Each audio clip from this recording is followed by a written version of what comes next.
He almost didn't notice the small hand.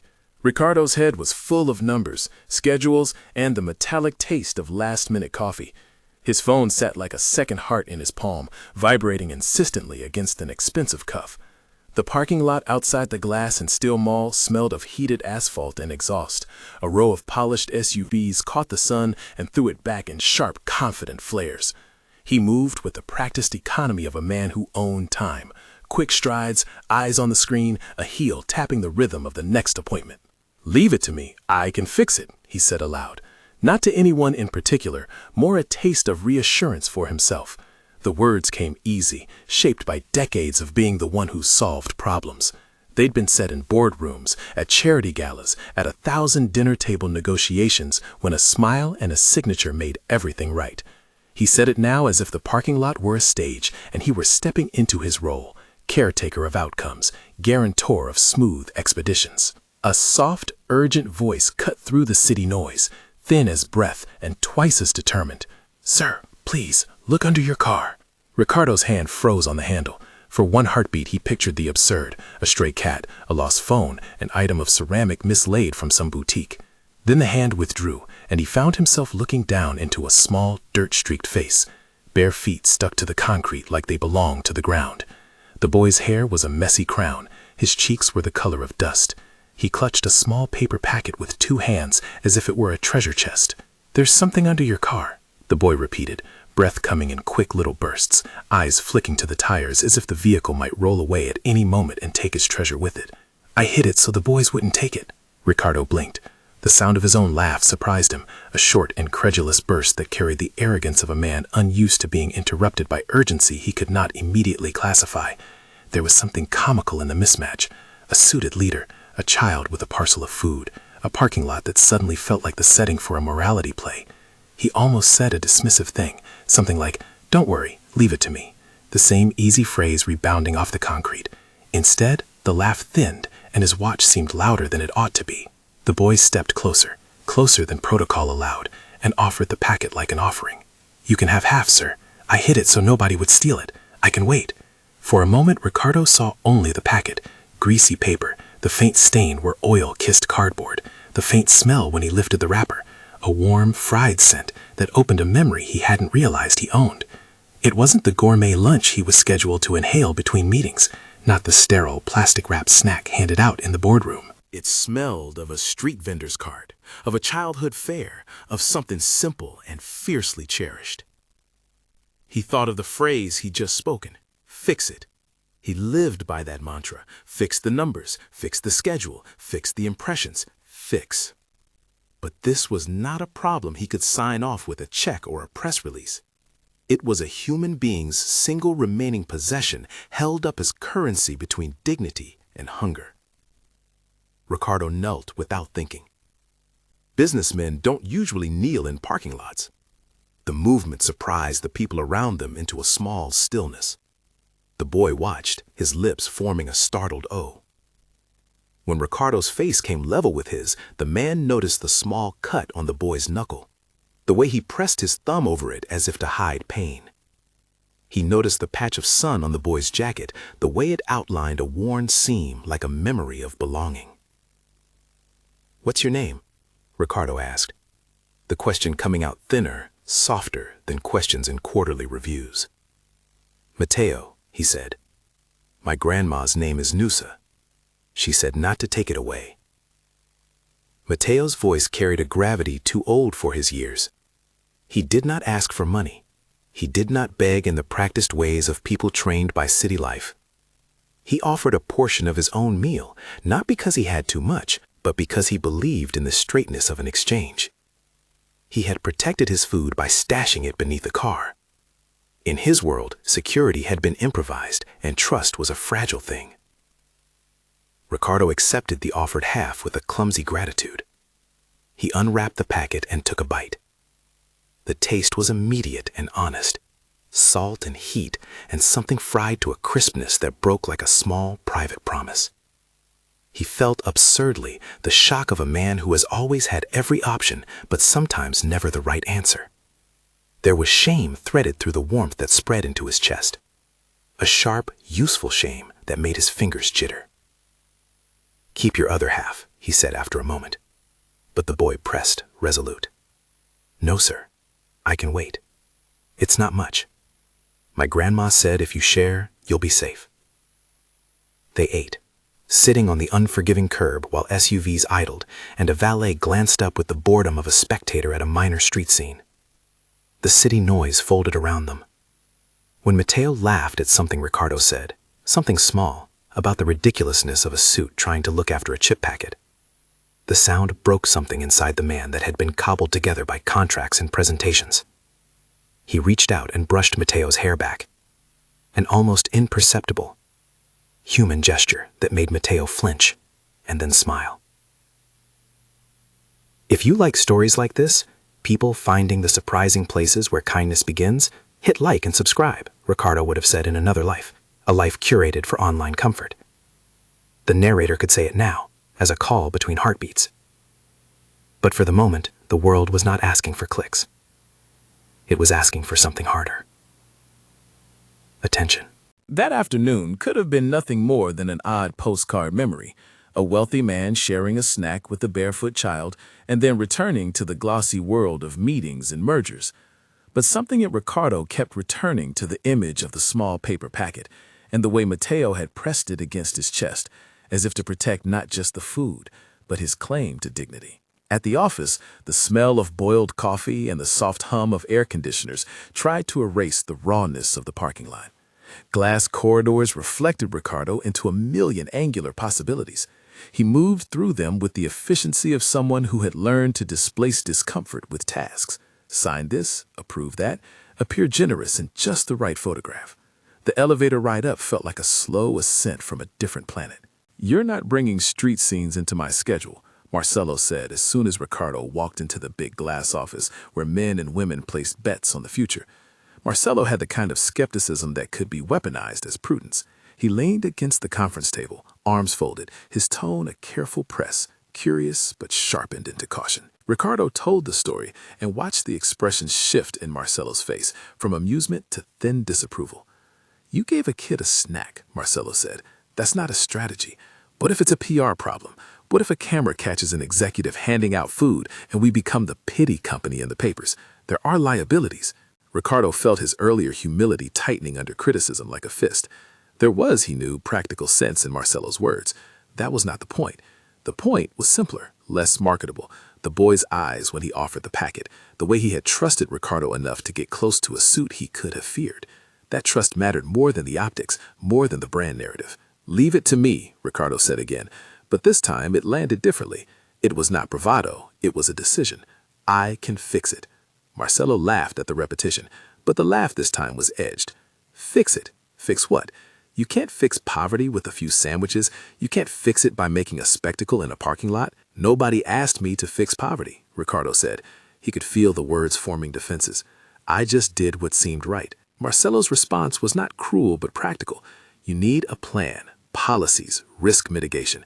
This is not something we can manage with charity on the fly." Behind Marcelo's caution, there was a truth Ricardo couldn't deny. Good intentions often shatter against corporate machinery. Yet there was another truth, quieter and not calculable, emerging in Ricardo in serial moments like small reveals in a film. The act of sharing had opened a seam. Where before he felt in control, if anything, in command, he now felt untucked, a part of himself shifting into a new shape. He kept the truth to himself for the meeting that followed. Numbers and projections, and the familiar choreography of negotiation. But each time his eye caught the glint of someone's watch or the lined smile of a colleague, Mateo's small hands reappeared behind the eyelid, and Ricardo felt the world tilt by millimeters. That evening he did not go home. He opened drawers and took out an old jacket that still smelled faintly of him. He went to a store and bought blankets, sturdy shoes, a thermos. He had no plan, and that was the point of the night, to be ready for the next interruption. The gesture was clumsy, but it had the honest, impulsive mechanics of someone learning to act on feeling rather than on brand image. When he returned to the parking lot, Mateo and an older woman sat beneath an underpass, a patchwork of tarps and cardboard that in daylight looked like a tentative fortress. The woman rocked gently, humming a tune Ricardo couldn't name. Lines crisscrossed her face like maps. Her hands were thick with the work of survival. This was Donna Nusa, the boy had said, and her eyes lifted to Ricardo with an immediate, cautious assessment, friend or danger. Ricardo introduced himself clumsily. His name felt both alien and critical as he spoke it. Donna Nusa answered with a simple nod and the small reserve of someone who had learned the value of patience. They talked in halting exchanges at first, where they slept, who the other boys were, the rhythm of a morning that began before dawn. He learned that she had once worked at a kitchen, long ago, and that sometimes she cooked for the boys in exchange for a little money. She had been in the neighborhood for years, moving from one makeshift dwelling to another, surviving with a stubborn grace. "How do you do it?" Ricardo asked at one point, watching the way she arranged a scrap of cloth to keep the wind off, the way Mateo made a game out of balancing his small packet on a stone so the birds wouldn't swoop. "How do you keep moving?" Donna Nusa smiled like a person who has been asked that question before. "You do what you have to," she said. "You find reasons not to give up."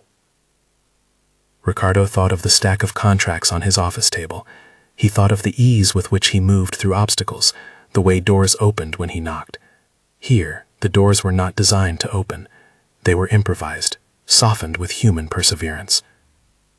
He felt an urge to do more than hand over blankets. The action he had taken alone, giving food, bringing blankets, felt like the first shaky frame of a larger film he wasn't ready to direct. He decided to bring the problem into a place that could actually solve things, the company, not with headlines or charity photos, but through structures that would offer dignity.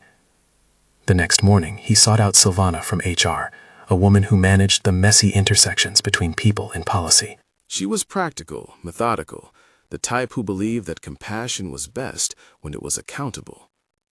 "Your proposal?" she asked when he told her about Mateo and Donna Nusa, the packet and the night winds. There was a polite skepticism there, an unwillingness to be moved merely by pathos. "You understand what HR needs to do.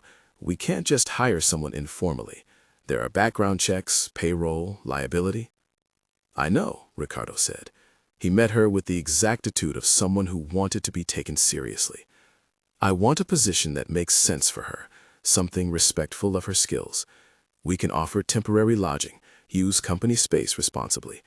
If she can run a small kitchen, we hire her properly. Mateo can attend school if we help delegate a caregiver. I don't want a photo op. I want a solution that honors them." Silvana eyed him for a long beat, then nodded. "We can draw up a temporary program," she said. "There are partnerships we can activate. We'll need to document everything, and you'll have to convince Marcelo. He'll want a risk assessment." Ricardo nodded. He thought of the phrase again, "Leave it to me, I can fix it," and sensed how the meaning had changed. Fix it no longer meant sweeping away complexity with a signature. It meant accepting that fixing anything started with listening and then committing to the boring, difficult work of structure. He was aware, now, that words could be promises or pitfalls.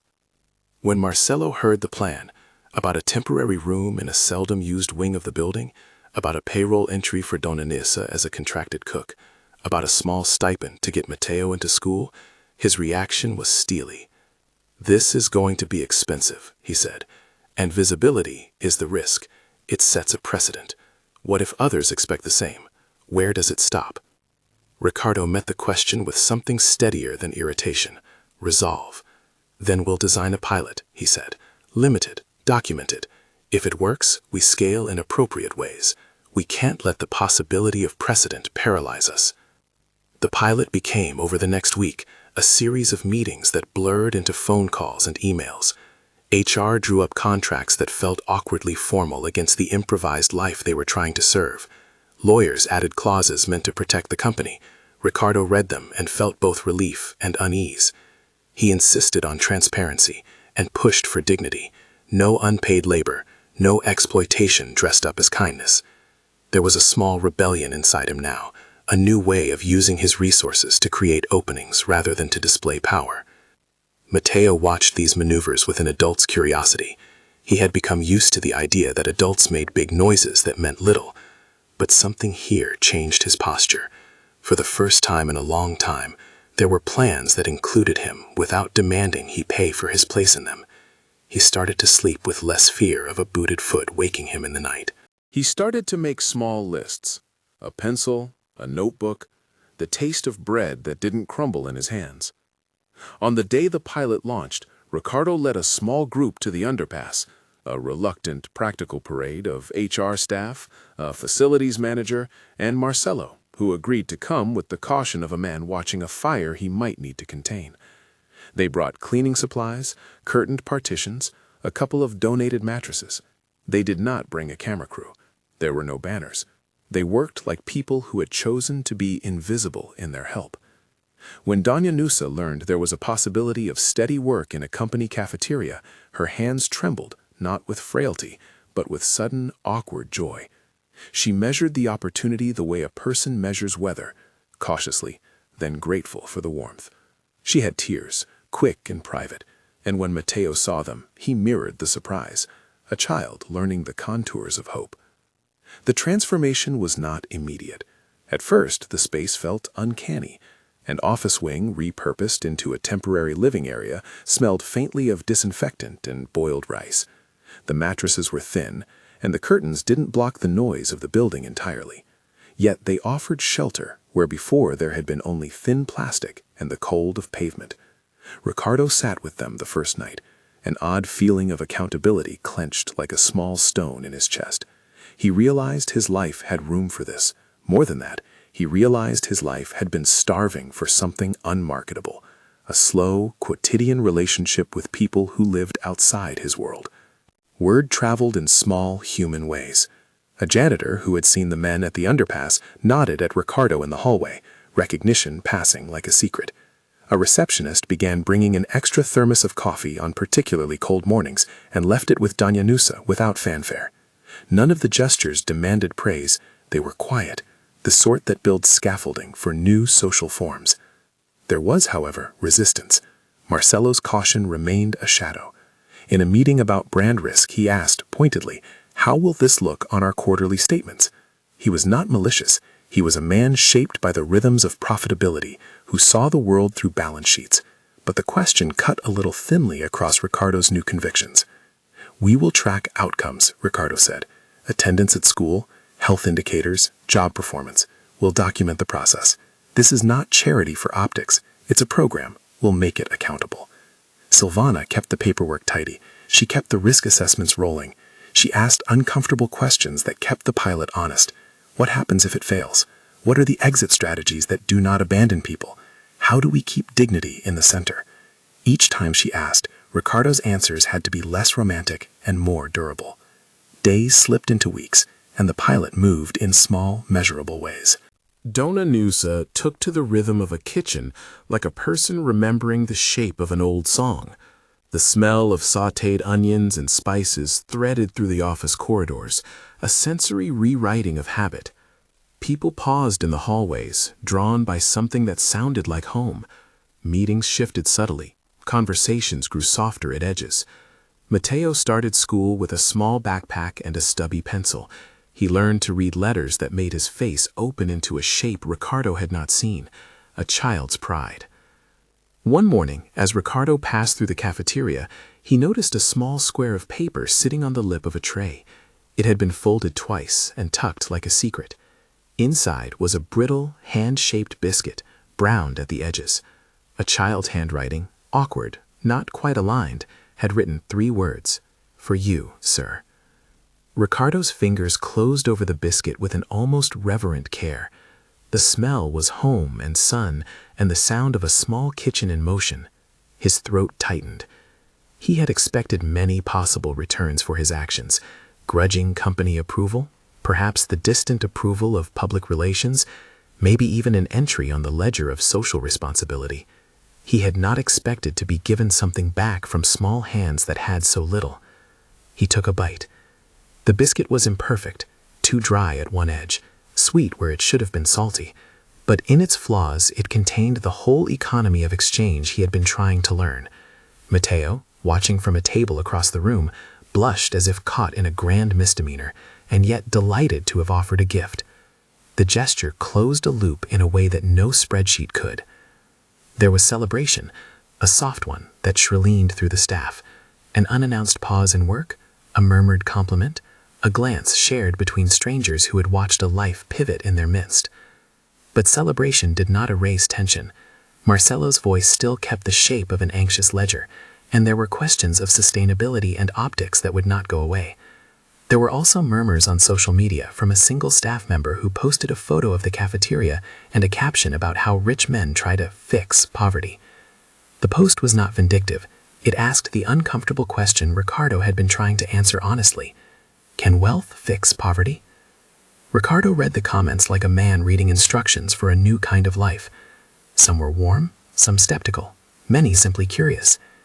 He felt in the quiet that followed the double weight of responsibility and the lightness of being nudged to become a different kind of leader, one who could match action to intention and do the bureaucratic labor necessary to make help sustainable. On a late afternoon, as the building's lights glowed like amber fruit against the dusk, Marcelo cornered Ricardo with the bluntness of a man who felt his universe slipping into unpredictability. "If this becomes a symbol," Marcelo said, "then we'll be asked to do more." You know how the board reacts to that language. Ricardo looked at him, and for the first time in months, allowed a small, rueful smile. "Maybe the board will learn," he said. "Maybe they need to be taught that people are worth more than headlines." Marcelo narrowed his eyes. "Don't make it a crusade." "I'm not," Ricardo replied. "I'm making it something we can measure and replicate responsibly." Their conversation ended without full agreement.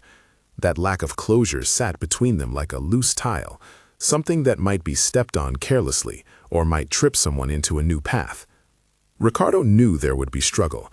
He knew loyalty to old partners could fracture. He knew it might cost reputation and perhaps even patience. He had built his life on risk assessed and mitigated. This new path required a different courage, to be persistent in a way that looked foolish to those who prized appearance over substance. Outside, under the same overpass where the first packet had been hidden, Mateo and Dona Nesa had made a small ritual of repair.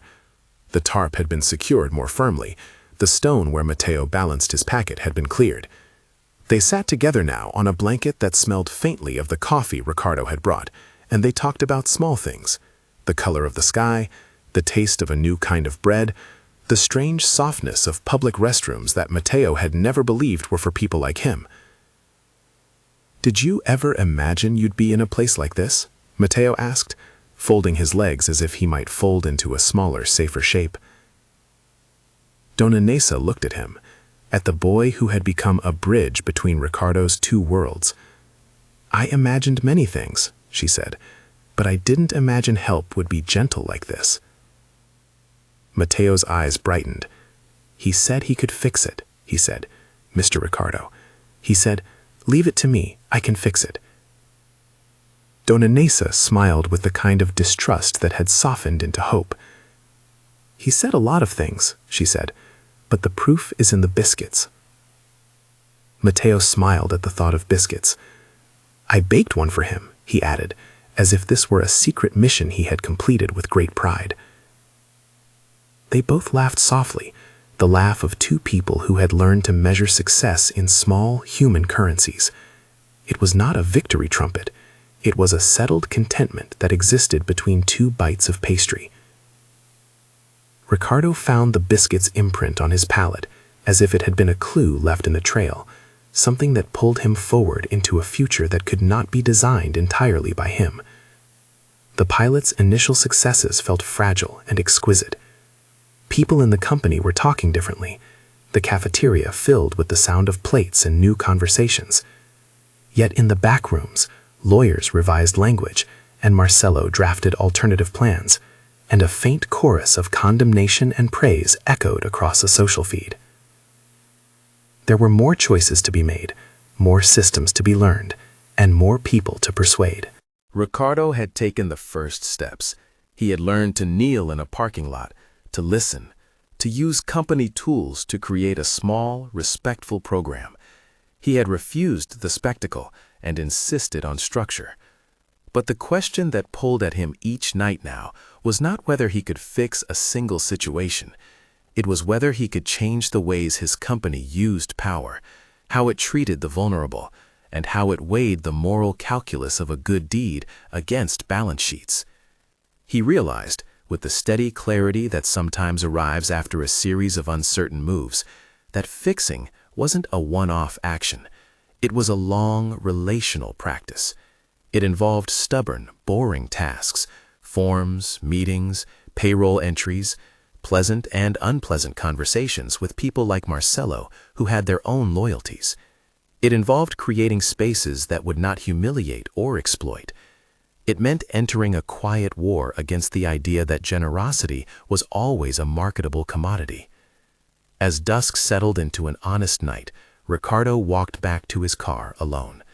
The luxury vehicle glinted under the sodium lamps, as if unaware of the small economy that had been held beneath its shadow that afternoon. He paused by the tire, remembered the small packet and the boy's offered half. He had laughed before, had let his confidence cover an inner nervousness. But the laugh now, if it came at all, was different, softer, edged in gratitude. He left the parking lot differently than he had arrived. The word fix hummed in his mind, not as a promise of finality, but as a warrant to return, again and again, to the messy work of human connection. When he reached his car, the biscuit, the one Mateo had folded into a note, had vanished. Perhaps it was eaten by the cleaning crew, perhaps set aside. Maybe Mateo had kept the last piece for himself. Ricardo imagined any of those things and found in them a new kind of satisfaction, progress that did not require witnesses. Inside, his phone buzzed with a new email from Silvana with documents to review. Marcelo had sent a calendar invite with a terse subject line, risk review. There were decisions to be made, arguments to be won, 1,000 small acts that would determine whether his movement became something real. Ricardo started the engine and for a moment sat with his hand on the wheel. The parking lot lights blurred into a smear of gold. He could, without fanfare, return to his old life. Numbers and dinners, the easy shine of things. Or he could keep walking this harder path where comfort and accountability collided. He remembered Mateo's small hand, offering half a battered packet in a world that taught scarcity like a catechism. He remembered Dona Nesa's steady patience and the smell of onions threading through the corridors. "Leave it to me, I can fix it," he had said again and again, first as bravado and then as a pledge. The words had shifted into a question. What does it mean to fix something that is not broken by neglect, but by systems that refuse to see human faces? How does one man's promise scale into something that honors dignity and doesn't turn into spectacle? As he pulled out of the parking lot, Ricardo felt the story of the biscuit pressing lightly against his ribs, an object lesson in reciprocity. He couldn't fix the whole world. He could, however, sit at a table and eat what mattered, and then help set another plate for someone else. The rest would be work, tedious, essential, and profoundly human.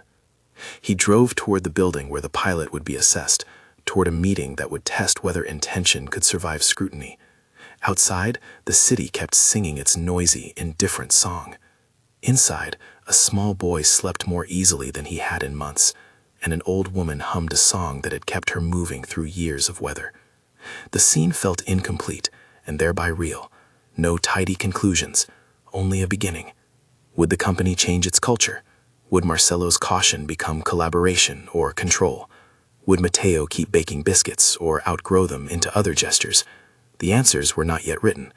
But in the quiet between Ricardo's inhalations, a new vocabulary took hold, of patience, of structural action, and of a humility that could learn from a child who hid his food to save it.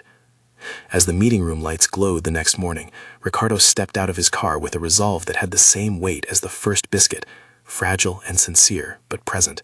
He had said, with a laugh that had once been easy, "Leave it to me, I can fix it." He had laughed at his own certainty. Now he walked toward the uncertain work of fixing, aware that the real repair would be slow and communal. He was about to enter the room where the board would weigh risk against compassion, where Marcelo would press his questions, and where Silvana would stand as the architect of a pilot program that might or might not scale. He straightened his tie, breathed, and stepped inside. The door closed softly behind him, and the rest of the day opened like a ledger waiting to be filled with choices. Small, stubborn choices that might, over time, reconfigure how a company viewed the people living beyond its glass walls. Would the biscuit be enough to change a man? It had been enough to start. It would take more to finish. More courage, more commitment, more negotiation with the comfortable structures that loved predictability. But as Ricardo sat at the head of the table and listened to the first cautious voices weigh the merits, he found himself less interested in winning a debate than in building a bridge. Outside, in the thin morning light, Matteo tightened the laces of borrowed sneakers and walked toward a school he had not believed was for him. Donna Nusa folded a towel with the slow devotion of someone making room for a new life. And somewhere between a parking lot and a cafeteria, a billionaire learned the geometry of reciprocity. The measure of wealth was not how much you could fix at once, but how much you were willing to join in repairing the world, step by step. If this story moved you, share it with someone who believes small acts can lead to big changes. The room smelled faintly of coffee and new paint, an odd combination that made the meeting feel like a ceremony. Ricardo sat at the head of the long table, the same suit on his back, but with a different weight to his shoulders. He could see Marcelo across from him, hands steepled, eyes scanning the packet of papers that HR had prepared. Silvana stood near a screen, pointer in hand, the kind of posture that belonged to people who turned compassion into logistics. "We'll begin with objectives," Silvana said. Her voice was steady. "This pilot is designed to address immediate needs while testing scalable interventions. Short-term lodging, lawful employment for Donna Nusa, school support for Matteo, and measurable outcomes over a 6-month window." Marcelo's mouth tightened. "Outcomes," he repeated, as if tasting the word. "And what are the KPIs? How do we measure success without turning people into metrics?" Silvana answered with a spreadsheet, yes, but also with small human things. Attendance at classes, a caregiver rhythm that allowed Matteo to arrive at school, health check-ins with the local clinic, meal program participation. She had anticipated the skepticism and framed it in a way that refused to degrade dignity into simple numbers. "We'll include qualitative reports," she said, "testimonials, interviews, and behavioral markers, how people engage with work, with colleagues, their ability to maintain housing after the pilot." There was a pause. The boardroom felt like a lens held to two worlds. Ricardo's palms were slightly clammy. He had prepared for legal pushback, for board-level conservatism, for 1,000 ways to be told that the moral choice was inelegant business. But he had not prepared for the small, unnameable thing that made him want to defend Matteo's right to a stale packet of fried food like it was a piece of justice. "Assuming we do this," Marcelo said finally, "what's the exit plan? If the program creates dependency or invites criticism, where's the off-ramp?" Silvana met the question without flinching.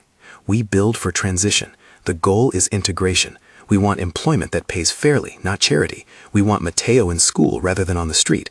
We want to document what works and share it with community partners, so the burden isn't shouldered by one company." Marcelo nodded as if to himself, then looked to Ricardo. "And you're certain about this? This is your project?" Ricardo inhaled. For a moment his mind went back to the parking lot, the boy's small hands pressing the packet like a shield, the sound of his laugh when the man's tie got in his way. "Yes," he said, "we pilot this. We keep it accountable. We do not perform it for applause." He thought of the line he had said, how easy it had been to say, and how heavy it had become. "Leave it to me, I can fix it." Saying it now felt less like a boast and more like a vow, not to magically erase systemic wrongs, but to commit his resources to a stubborn, unsexy labor of repair. The board agreed to the pilot by a narrow margin. It was an agreement negotiated like a treaty, conditions added, clauses included, transparency insisted upon. Marcelo signed with a cautious pen, but he signed. Ricardo felt the relief like something physical, a weight easing from his chest. But the relief was mixed with the sober knowledge that signing papers was the start, not the finish. Implementation moved in small acts. HR carved a little space in a seldom-used wing, curtained, secure, with access to basic sanitation. Facilities arranged for temporary bedding and discreet storage. A local education NGO offered to enroll Matteo and provide tutoring. Silvana hired a part-time social worker to coordinate. All of it felt patchwork and deliberate, like repairing a roof with hands that knew how to measure both tar and tenderness. Word spread quietly among employees. Some rolled their eyes, others came with thermoses and socks. A receptionist, who had watched the first awkward exchange in the parking lot, started leaving extra napkins and a hot drink on the counter labeled for Noosa. A security guard, who had once ignored people beneath the overpass, began offering a spare sandwich when he could. The gestures were not coordinated. They were contagions of small, human sympathies. Not everything went smoothly. A photo leaked, an informal snapshot taken by someone who thought it was harmless. Ricardo, slightly awkward, handing a box of blankets toward the underpass. The image traveled the usual channels and landed in comments that ranged from supportive to skeptical. One staff member posted an opinion piece. Can wealth fix poverty, or is it a PR-safe bandage? That piece gained traction and forced Ricardo to confront a public he hadn't intended to address.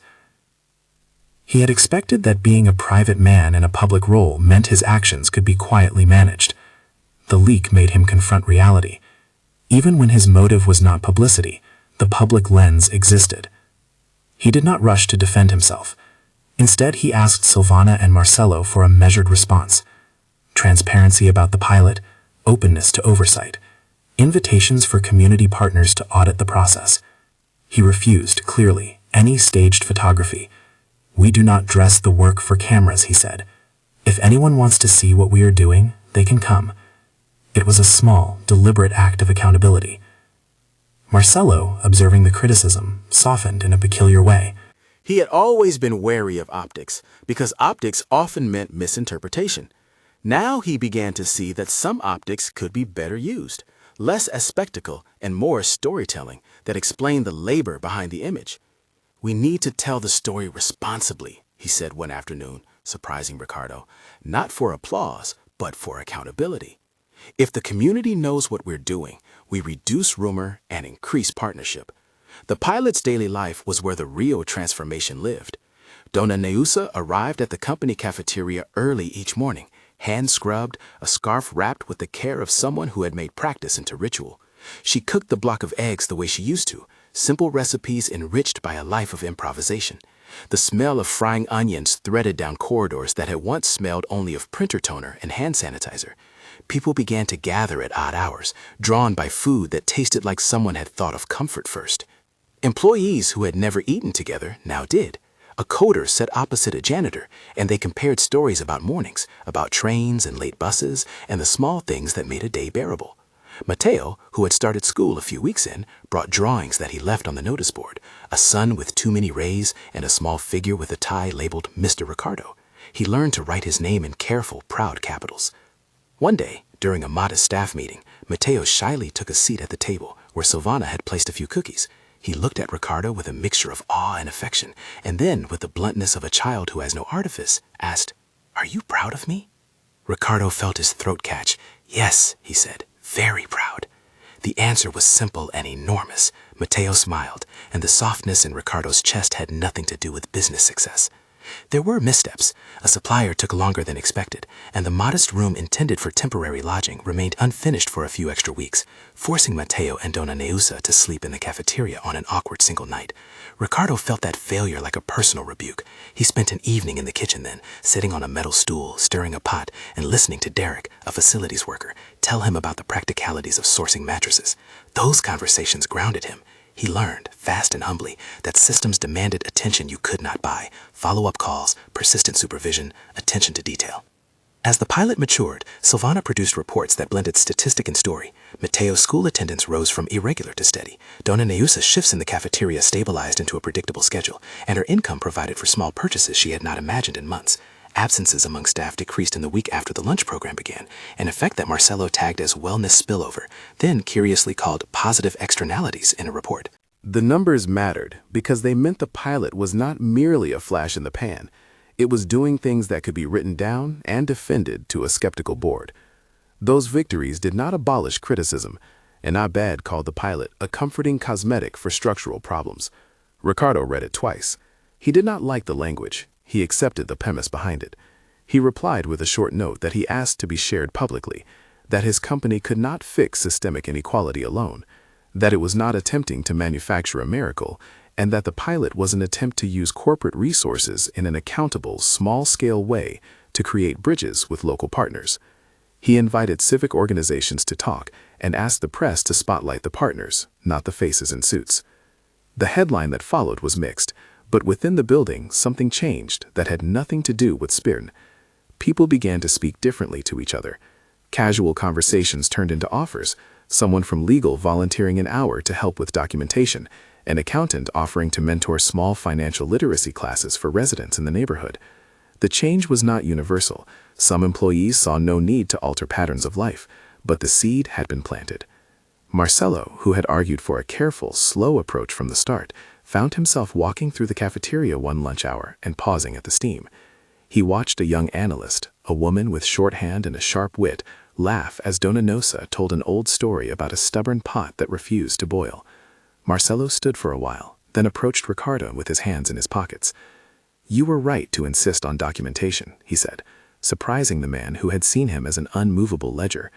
"But that doesn't make this easy. It makes it necessary." Ricardo, who had once expected to be policed by this exact voice, felt gratitude that had nothing to do with triumph. Marcelo's presence at the stove that day, stirring a pot when a volunteer was late, meant the program was not a vanity project. It meant a reluctant ally had shifted a degree toward compassion. The ripple reached beyond the company. A neighbor who ran a small tutoring center offered to provide after-school reading sessions. A church pantry began coordinating meal donations through proper channels, asking only that dignity be preserved. Mateo, meanwhile, learned to raise his hand in class with a confidence that made his teacher blink once as if surprised by her own luck. There were quieter, private victories. Dona Nosa reunited briefly with a brother who had been estranged, and the reunion was small and imperfect, but human. Ricardo visited the underpass less in the mode of savior and more in the mode of friend, bringing repair materials, listening to stories of the neighborhood market, learning which corner light stayed on after dark and which didn't. He began, slowly, to know faces beyond the filtered handful of people that his world had once allowed. As the months passed, the pilot's end-of-quarter review approached. Silvana placed a small display in the lobby, a bulletin board with pictures, a child's painted son, a neat school photo of Mateo, a modest meal line where staff and residents ate side by side. She had left a few testimonials pinned with thumbtacks, a nurse's note about Mateo's improved health, a teacher's report on his reading, a short letter from a neighbor thanking the company for not pretending and for making help practical. The board convened again. This time, the mood was less about weighing risk and more about asking what next. Marcelo, who had chaired the last conversation with a ledger's skepticism, leaned forward and spoke differently. He proposed a tiered program: maintain the pilot, evaluate after another quarter, then, if outcomes persisted, create a formal community partnership unit. It was cautious, still, but it was forward movement. Ricardo listened. The plan was not his alone. It had become collectively owned. That mattered more than any signature. The unveiling came on a wet Thursday morning, an impromptu mural on the cafeteria wall painted by volunteers. It was not flashy. It bore no logos. Instead, it had hands, many different colors and sizes, stretching toward one another, and in the center, a small painted biscuit with the words "shared table." Mateo had painted his son near the top too many rays like an exclamation. Employees and neighbors gathered in a circle. The mayor's office sent a small representative, not to grandstand but to listen. The local NGO sent its director. Dona Nusa stood measured in the center, apron on, her hands folded. Ricardo stood near the edge, feeling again the unfamiliar pressure of being the visible face of something larger. When Mateo stepped forward, older now in the way children grow when they are given steady meals and steady mornings, he held a small plate. On it was a new batch of biscuits, browned and slightly imperfect. He pushed them forward, eyes bright. "For you," he said plainly, and the words reached Ricardo like a clean cord. The assembled group fell quiet. There were cameras, yes, staff members with old phones, but the moment was not for public relations. Mateo handed the plate to Ricardo with a care that felt ceremonial. Ricardo accepted it as if he had received a crown. He took one biscuit, broke it, and without a speech offered a piece to Dona Nusa. Later, someone edited the day's footage into a short clip and posted it to internal channels. The mural, the biscuits, the small accidental laughter when a paint can poppled. It spread through the company like a warm rumor. People who had been indifferent sat at different lunch tables that week. A supervisor arranged flexible shifts to allow volunteers to come by. A senior executive nominated the pilot for a small community award. The nomination was not for Ricardo, but for the team. Silvana, the social worker, the volunteers, Marcelo's cautious push. Not everything smoothed into a neat curve. There were disagreements about cost, long debates about whether the temporary lodging could ever become permanent, and a few employees who worried about fairness. But the conversations were now held in a different register, not of optics, but of responsibility. The company had begun to rewire its sense of purpose, slowly, with many hands. The story of the biscuit, the small, handmade offering, continued to ripple. A local bakery offered to donate goods for the school breakfasts on Mondays. Someone in the finance department started a small employee-run fund to help purchase shoes. None of these moves erased systemic inequities. They did not pretend to. They were, however, evidence that a small, well-structured intervention could produce meaningful changes in a local ecosystem. Ricardo learned as much from mistakes as from success. He learned to give up control when necessary, to let Silvana lead, to let Marcelo challenge and then help moderate the program. He learned that humility did not diminish authority, it redistributed it. He learned that fixing was not a perfect verb, but a verb nonetheless, something you did with other people, not for them. The long shadow of social commentary persisted. A television story aired that posed the question once again: can corporations meaningfully help beyond optics? The piece interviewed an academic who spoke about structural change and the limits of corporate charity. That analysis was true and humbling. Ricardo watched it and felt no defensiveness. He felt only a renewed commitment to do the small, patient work that policy required: partnerships with local governments, engagement with NGOs, and an insistence that employees with lived experience be at the table when decisions were made. One winter evening, after another round of meetings, Ricardo found himself walking with Mateo and Donna Nusa a few blocks from the office. The city was quiet, the breath of their steps visible in the chilly air. They passed the underpass where a faded bit of graffiti now said in shaky letters, "We are neighbors." Mateo pointed to the words with the wide certainty of someone who had worked to change his own line in the story. "I like that," he said. Ricardo stopped. "So do I," he said. He thought about the phrase he'd spoken months ago, how the arrogance of it had made him laugh, and how the humility of living into it had nearly undone him. "Leave it to me. I can fix it." The sentence had been a shield and then a summons. Now it was a kind of test. They walked on. At the next corner, a man in a delivery jacket fumbled with his phone, and Ricardo, without thinking, stepped around him, attentive to human friction in a new way. He had once moved through the city like a blade through air, leaving little alteration. Now he noticed the seams. At the next board meeting, Mateo was invited to present a drawing to the leadership team. He stood before the assembled executives, tiny among tall chairs, and handed Ricardo a sheet of paper. On it, he had drawn the mural, the sun, and a pair of hands, one small, one large, meeting in the middle. At the bottom, he had written, in his careful capitals, "We fix things together." There was a small, unplanned laugh at the phrase, because it was earnest and a little naive, but there was also a long internal silence among those present. Marcelo cleared his throat and turned to Ricardo. "You said, 'Leave it to me, I can fix it,'" he said quietly. "I thought you meant you could do it by yourself." Ricardo looked at Mateo's drawing, then at the faces around the table. He felt the old arrogance and the new humility cross like weather fronts. "I said that," he acknowledged, "and I was wrong to believe me could do it alone. What I meant, and what I'm learning, is that if someone says, 'Leave it to me,' they should mean leave it to us, to systems, to partnerships, to people who know the work. Fixing isn't a solo act." Marcelo nodded, slowly. "Then let's make sure we leave it to the right people," he said. "To people organized, to people trained, to people who will hold us accountable." They agreed on a plan to expand the pilot cautiously: additional funding for the education program, a formal partnership with the local NGO, and a new employee forum that would include residents as voting members. It was not the sweeping change some commentators demanded. It was, by design, modest and meant to be durable. The real changes were visible in little, stubborn ways. Volunteers met twice a week at the cafeteria to teach reading. A small garden sprouted on the company rooftop, where donated herbs were grown and then used in Donanussa's cookie.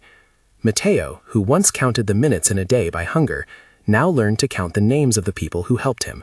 Mrs. Caro, who lent her scarf, Derek, who fixed a socket, Silvana, who kept the paperwork in order. Those names became threads of belonging. On the anniversary of the pilot, the company held a small gathering. No press, just people. They ate a lunch that was part company meal and part neighborhood potluck. Matteo presented another plate of biscuits, this time wrapped in a napkin that read, "Thank you." He handed one to Ricardo, and then to Marcelo, and then to a woman from maintenance who had become a friend. There were speeches, but they were short and honest, acknowledgments rather than triumphs. When it was Ricardo's turn, he did not stand to deliver a grandiloquent address. He spoke softly, almost offhandedly. "I said with a laugh, 'Leave it to me, I can fix it,'" he said. He looked at the people around him.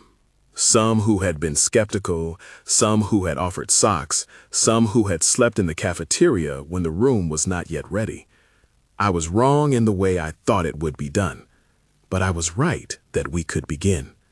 Fixing isn't finishing, it's trying. It's failing and retrying. It's listening and then doing the boring paperwork.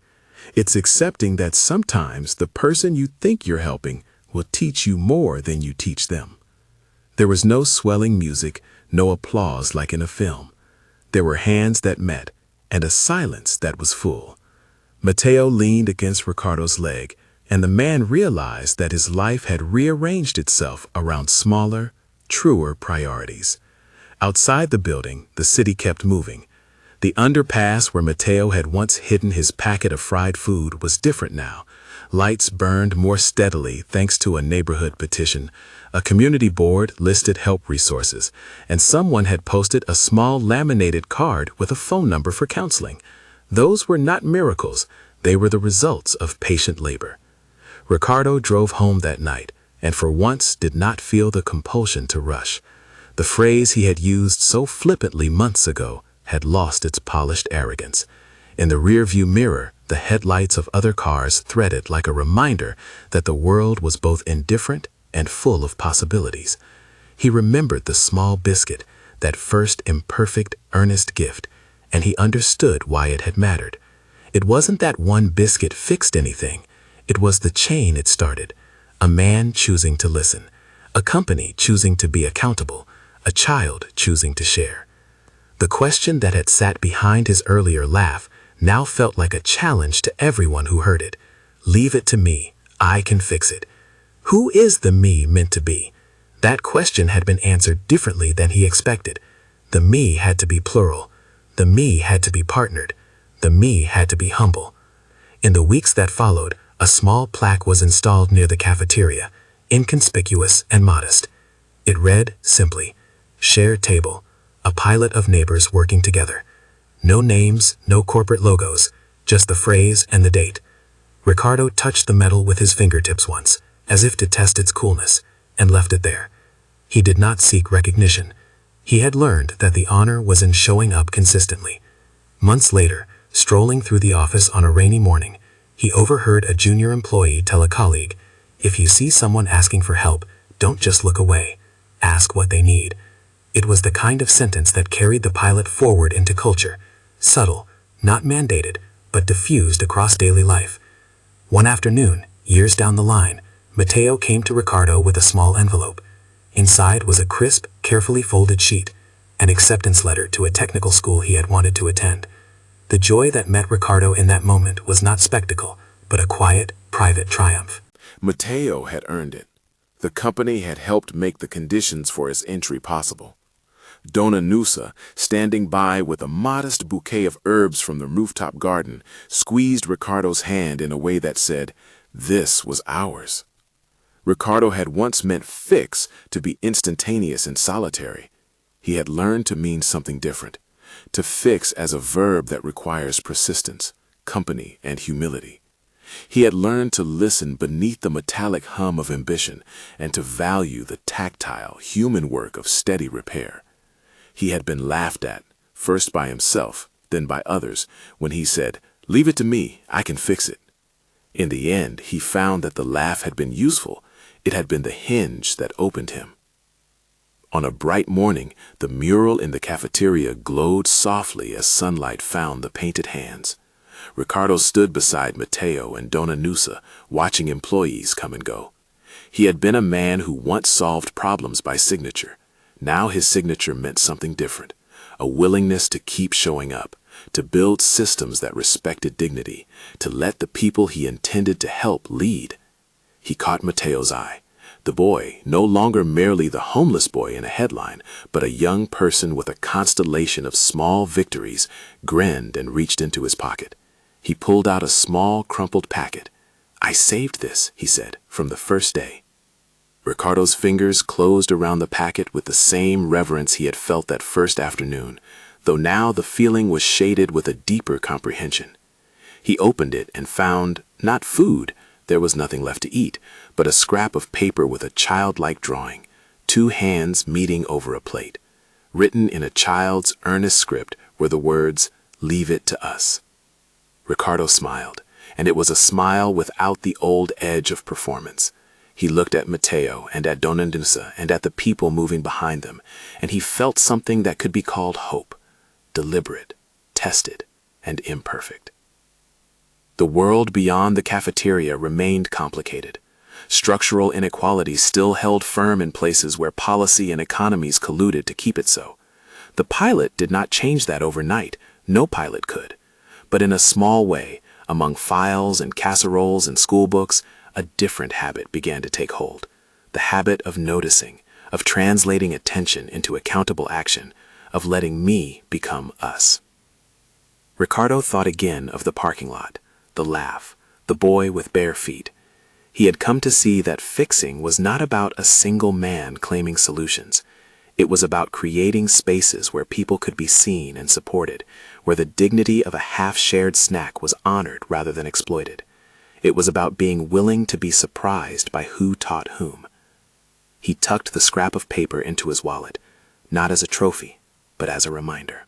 Then he and Mateo walked into the cafeteria together, where the smell of onions and coffee braided into the ordinary miracle of a place where people ate and talked and planned, not to fix the world in grandiose terms, but to stitch what they could, thread by careful thread. If this story moved you, share it with someone who believes small acts can lead to real change, and consider supporting reputable local shelters or community programs that prioritize dignity and sustainable help. When was the last time you looked under your own car?